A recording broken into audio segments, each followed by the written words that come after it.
Throughout most of my life, I'd never been much of a reader. In school, pretty much the only way I'd get through a book was if we were reading it as a class, and that was because I had to be there. The only stuff from back then that I remember reading on my own were the first few Diary of a Wimpy Kid books and a couple of Halo novels. But alas, my interest waned over the years. Reading had its appeal, sure, but I just couldn't get into it the way a lot of other kids seemed to. Picking up a novel seemed too big of an ask compared to the relative ease of firing up my Xbox 360. Fast, interactive action with my friends online was the superior way to spend an afternoon in my eyes. Every once in a while, I'd see a book and think it'd be nice to give it a read, but the feeling would pass once I got an invite over Xbox Live. I'm just not a reader, I thought, and life continued that way. Fast forward several years, and I find myself in a behavioral psychology office. I'm told that I have autism and ADHD. Suddenly, so many pieces of my past make sense, but questions also arise. Was I choosing not to read because I didn't enjoy it?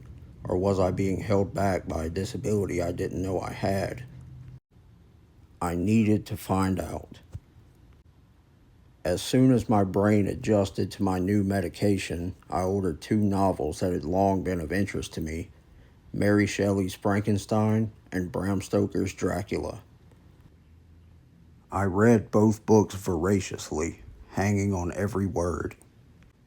Finally, I saw what I had been missing out on for so many years, and both novels were all I could talk about for weeks. Frankenstein in particular resonated with me in ways that few pieces of media ever have, and I'd love to go into detail, but that's a story for another time.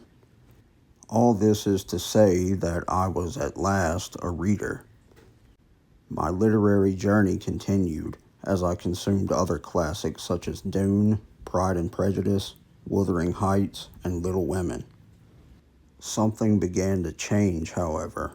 My pace was slowly but surely stagnating. I was reading less and less as time went on.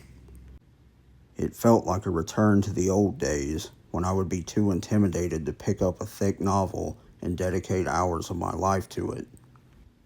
It seemed like it was over, and that my hobby had gone just as quickly as it came. One day, as I was mindlessly scrolling on eBay, something caught my eye. A complete 4-issue set of the 1995 Rogue Limited series. The beautiful, stylish cover of issue 1 was entrancing, and it had thoroughly secured my interest. So I bought them, and what an eye-opener they were. Comic books may not typically be what you'd call world-class literature, but they have a certain strength that novels lack. They take mere minutes to read.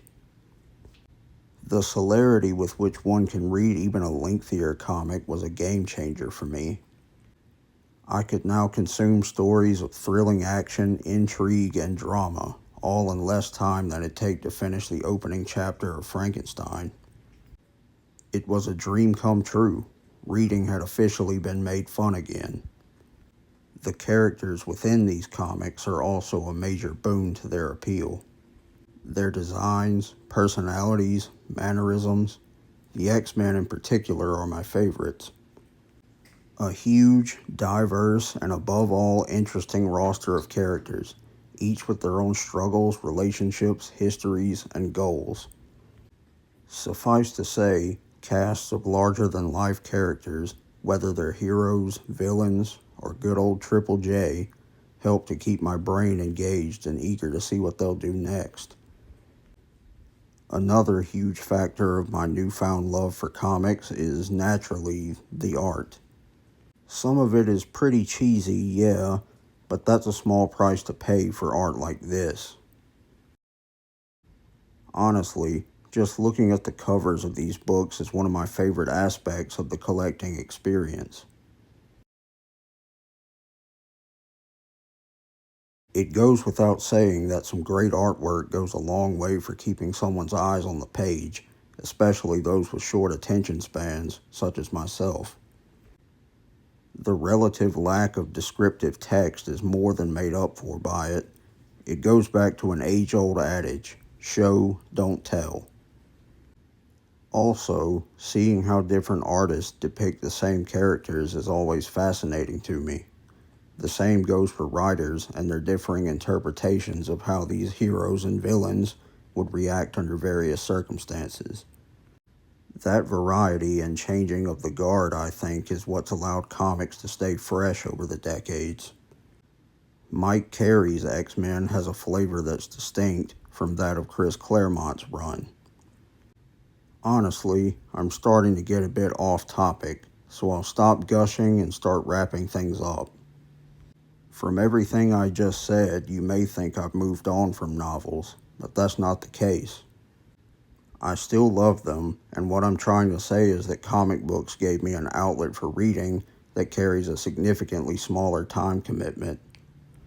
They showed me that there's plenty to read in between the big novels. They gave me a fix for when I was feeling that intimidation I mentioned earlier.